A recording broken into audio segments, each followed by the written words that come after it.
What happens as you move towards the truth? And the answer is everything comes together. That really is the answer, is everything comes together. There's even a sexual element to that, because of course the highest element of sexual ecstasy is to come together. And around someone who's telling the truth, everything comes together, and that's the potential destiny of the world. It's something that you can partake in. It's the call to the greatest adventure that there is. You can bring forth something akin to paradise by speaking the truth, and you can start in your own life, and you can start in the life of your own families, and these are people in principle that you love, and so why would you do anything but speak the truth to them? To protect them from reality? There's no protecting anyone from reality. Reality just is. You interact with it on its terms, and you do that by facing it forthrightly, and you do that by not shying away from the challenge. I spent a lot of time trying to understand the Sermon on the Mount. It's a very strange document. I'm going to tell you what I think it means.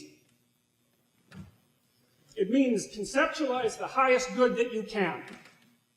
And so you might think that would be the highest good for you, and it would be the highest good for the family around you that you love, and it would be the highest good for that family in the state, and it would be the highest good for the state in the world. And that would be the highest possible good. Aim at that, even though you don't know how. Aim at that. Make that what you want. And then tell the truth. And it's an adventure because you don't know what's going to happen. You have no idea, because if you treat things instrumentally, if you treat people instrumentally, you use them as tools for your own desire. And the problem with that is, what do you know about what you desire? Many things that you chase will turn out to be empty. Well, what happens if you just tell the truth? Well, the world will unfold around you in very strange and mysterious ways, and there isn't anything that's more exciting than that, and it's perhaps something exciting enough so that the suffering that's attendant on being would redeem itself by that adventure. And that's the call, that's the Western call to the individual. The suffering of being can redeem itself through truth. And it's not a rule, it's not a proposition that you need to adhere to like a good citizen. It's the proper way of wending your way through the terrible world without making it worse than it already is, and with the possibility perhaps of making it better. There's no more exciting possibility than that, and no higher moral demand. And the thing is everyone knows it. You know when you lie according to your own conception of the truth, that there's something shameful and demeaning about that, and you know that it hurts people. And you think, well, why do you do it? Despite all that, and partly you do it because it's easy. And partly you do it because there's a crooked, horrible, hellish part of your soul that's more than happy if part of what you do is make everything worse to pay for the sin of its existence. And I would say we should stop doing that and see what we could do if we got ourselves together. Because human beings are remarkable creatures.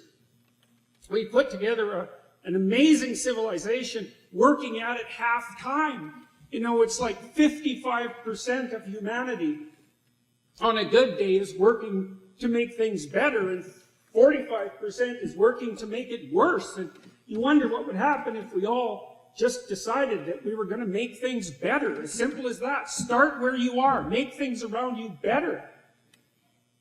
Where would we be? What would the world turn into around a civilization of people who were genuinely trying to make things better? I can tell you we better find out soon, because if we don't try collectively to make things better, given the current state of affairs, they are going to get a lot worse.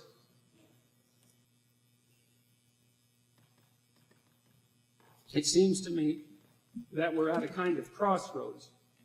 I don't know exactly why. You always meet the devil at the crossroads, by the way. And the reason for that is because every crossroads is a choice. Right? And it's always a choice between good and evil. We're at a crossroads, and I don't know why. I guess it's because the terrible 20th century has spent its energy, and now we have something new in the aftermath of that.